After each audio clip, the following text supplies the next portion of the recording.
don't you think, Minister, and I would say this to many in the opposition, it's time to re-evaluate the notion that Israel is some sort of normal state, and indeed the so-called two-state solution. What's the alternative? Well, let's look at what we've got, and then I'll say what I think the alternative is. David Ben-Gurion, the first Prime Minister in 1948, said, I'm roughly paraphrasing him, he said about Palestinians, he said, the only thing left for the Arabs to do is leave. And that's what they then did, okay? They ethnically cleansed, 1948, as part of establishing the state, they ethnically cleansed 800,000 people. All of those people and their descendants, millions of them now, have under international law the right to return. Israel, under any guise, has no intention of vindicating that right. No intention. They've made it absolutely clear, but it is a right under international law.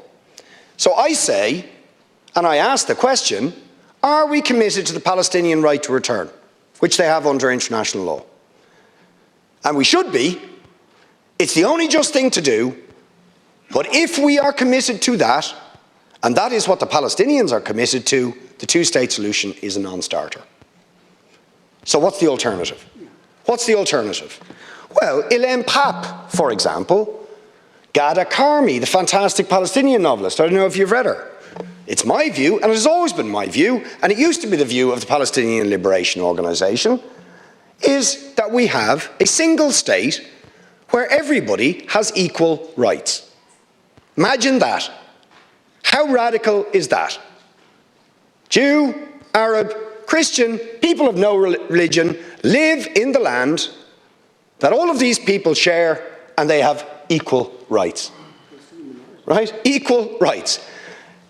There's lots of Jewish people support that. There are millions of Jewish people on the streets at the moment across the world calling for exactly that, who don't support the Zionist project. Indeed, in East Jerusalem, there are a small group. You will see the Orthodox Hasidic Jews who are themselves being attacked by the Zionists at the moment because they believe in that. Because they stand for Palestine, one state where Jews and Arabs and Christians are equal, as was the case for thousands of years until this state was set up. And it's worth just for people to know the history. I don't know if the minister knows it. 1936, the Governor-General of Jerusalem, Ronald Storrs, British Governor-General, was asked why was Britain supporting the establishment of the Israeli state. You know what he said? He said, we want to create a loyal little Jewish Ulster in the Middle East to guard against a potentially hostile sea of Arabism. In other words, it was a divide and rule project to set people of different religions against one another in order for Britain and Western interest to control the region. That is the truth.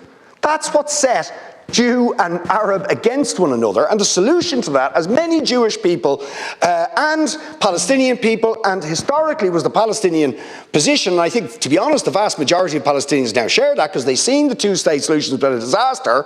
So I asked the government to seriously consider that. And one last thing, Palestinians who are Israeli citizens have asked me to raise their plight, as well as the horrors that's going on in Gaza, as well as the fact where there's no Hamas. We've had more than 100 people killed in the last 4 weeks in the West Bank. The settlements go on. Palestinian people living with Israeli passports in Israel are suffering brutal repression at the moment. Artists, academics, anybody who puts anything on social media expressing even sympathy with people who are being killed in Gaza are being arrested, they are being sacked, they are being imprisoned. It's absolutely horrendous. This is to their own citizens. If people inside Israel express sympathy with the deaths of tens of thousands of people, I would ask the government to raise that with the Israeli ambassador about what they're doing even to their own citizens as we speak. Thank you, Oireachtas, and I thank the members for their contributions and also the questions that have been put forward in a very difficult situation in the Middle East, as we see unfolding right before our very eyes. And I would say in the first instance that it is very horrific seeing some of the pictures, the scenes, the videos that are coming through from the Gaza Strip, in an area that is exceptionally densely populated, an area that is just over 40 kilometres long, 12 kilometres wide at its widest part. and the actions we see by Israel, which in essence have been bombarded since those original attacks earlier on in October.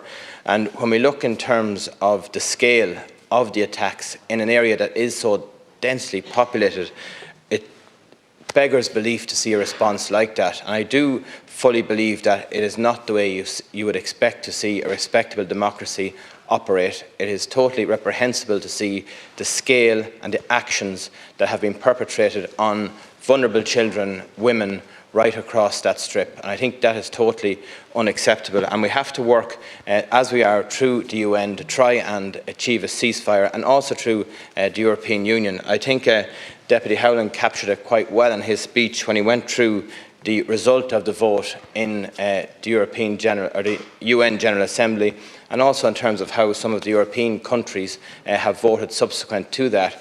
And that shows you the scale that the Irish government has at EU Council level, the work that it is trying to do. Because if people remember, back in 1980, Ireland was the first country in the EU to advocate for a two-state solution that resulted in that becoming European policy. And that shows you and underscores Ireland's influence has always been greater than its size. And that's why we'll continue to work and to put forward our views that we need an immediate ceasefire, that those corridors for humanitarian access need to be opened urgently and permanently to ensure the most vulnerable people and citizens really get that support that they need, and to get that vital aid that we have contributed additional money through this state to assist people in very vulnerable areas. And we will continue to advocate for that. And as people have asked, the middle ground is the important aspect. How do you get the middle ground through? How do you get an achievable solution into the future? And that is going to be very difficult. I think we all appreciate the scale now, the hill that we have to climb to try and achieve that. But we are working through actors in the region. I know that Taoiseach has had a series of meetings and calls trying to get that voice through, that voice of moderate, sustainable future for a very complex region that is complicated by Hezbollah, Iran. There's so many actors in the region that are out for bad faith, unfortunately, and it's going to be very, very difficult to do that. Others mentioned in terms of horizon and various different aspects in relation to the single market, but I think we're all aware that those are governed by qualified majority voting rules, and we can't obviously deviate unilaterally from the single market. Obviously that would leave us open for enforcement proceedings by the European Commission. And I think it's very well pointed out in terms of Deputy Howland's contribution, the way the voting bloc lies on that. If you match it to the votes in the UN General Assembly, it shows you the challenge that the Irish government has. But we are working as best we can, and I have huge faith in the European project to get a result and to work to get a result, and we will be the voice to try and do that and achieve that. Thank you, Minister.